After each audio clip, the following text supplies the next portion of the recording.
So what happens when your own mind becomes a prison?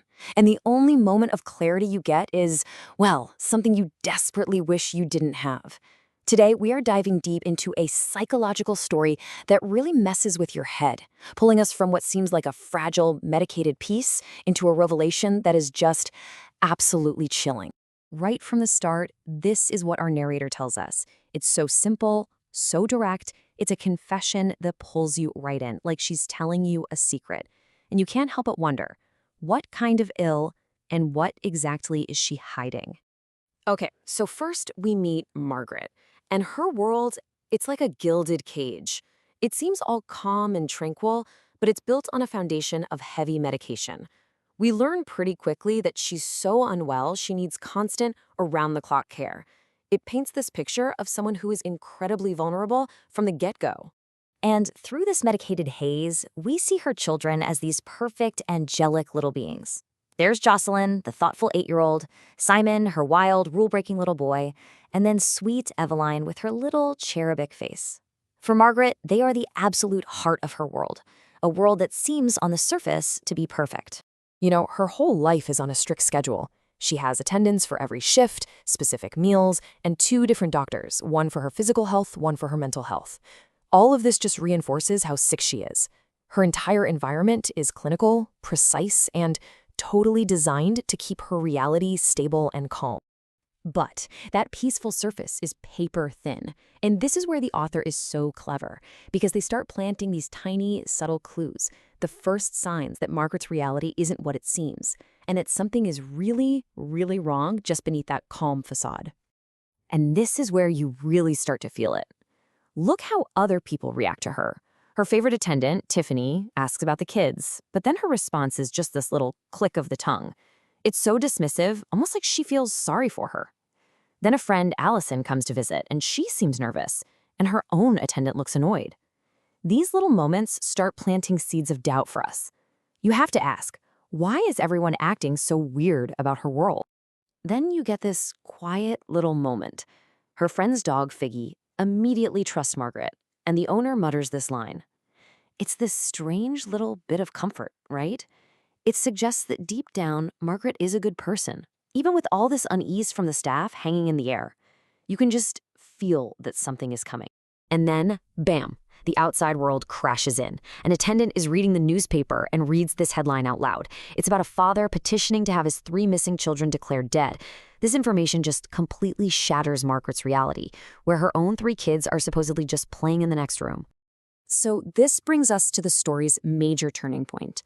As the day ends, that gentle, medicated haze starts to curdle into something much, much darker. This is the moment the title of the story itself warns us about. This is where everything changes. The story basically asks us this question, right? And it creates this incredible suspense. All day, the medication has been this shield, holding her fragile world together. So what happens when that shield starts to fail? What kind of reality is waiting for her underneath all that fog? And here you see the difference, and it is stark.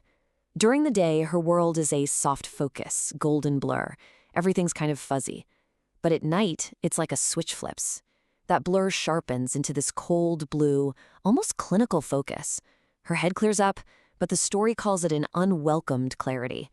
Think about that. That's a terrifying thought, that being lucid, being clear-headed, is actually the source of the horror. All right, so get ready. This leads us to the absolute gut punch of the story. This is the big reveal. We're about to find out the true nature of her children's nightly visits and the horrific truth that Margaret is forced to see every single night when her medication wears off. And this slide just lays it all out. The daytime children, the ones with the golden curls and the sparkling eyes, that's how she wants to remember them. That's her coping mechanism. But at night, she's forced to see them as they really were in their final moments, with every single horrific, fatal injury described in graphic, unflinching detail. The contrast is just devastating. And then there's this. Their question just cuts right through you. It shows the absolute depth of her torment every night. It's a direct accusation, you know? It's a manifestation of her own crushing, overwhelming guilt. This isn't just a bad memory. It's a recurring nightmare where she's confronted by the consequences of what she thinks she did. So, in this final part of the story, all that psychological horror gets grounded in some cold, hard facts. The full backstory finally comes out, and it gives us the context for everything we've just seen and explains what Margaret's situation really is. This timeline connects all the dots. 3 years ago, she and the kids vanished. Then, she was found on a highway, all alone and covered in blood. She went into a catatonic state, couldn't even speak. And here's the kicker. We find out she's not in some fancy private care facility. She's a patient at Willow Grove, a high-security forensic psychiatric hospital. Her entire reality has been nothing but a medicated delusion. So you might be wondering, why a hospital and not a prison? Well, it all comes down to this legal term. She was found incompetent to stand trial, which means her mental state was so broken she couldn't even understand what she was being charged with, let alone help with her own defense. This really completes the picture. She's not just a patient, she's an inmate in a psychiatric facility accused of a truly terrible crime. But just when you think you have it all figured out, the story hits you with one last shocking twist. We'd learned earlier that sometimes she attacks her husband when he visits. We all just assumed it was part of her illness, right? A lashing out from the guilt. But now, she reveals there's a very specific reason for it, a secret that only she and her husband know. And with that one sentence, the entire story flips on its head. Everything, her nightly hauntings, the guilt, her violent outbursts at her husband, it's all recontextualized. So what do you believe?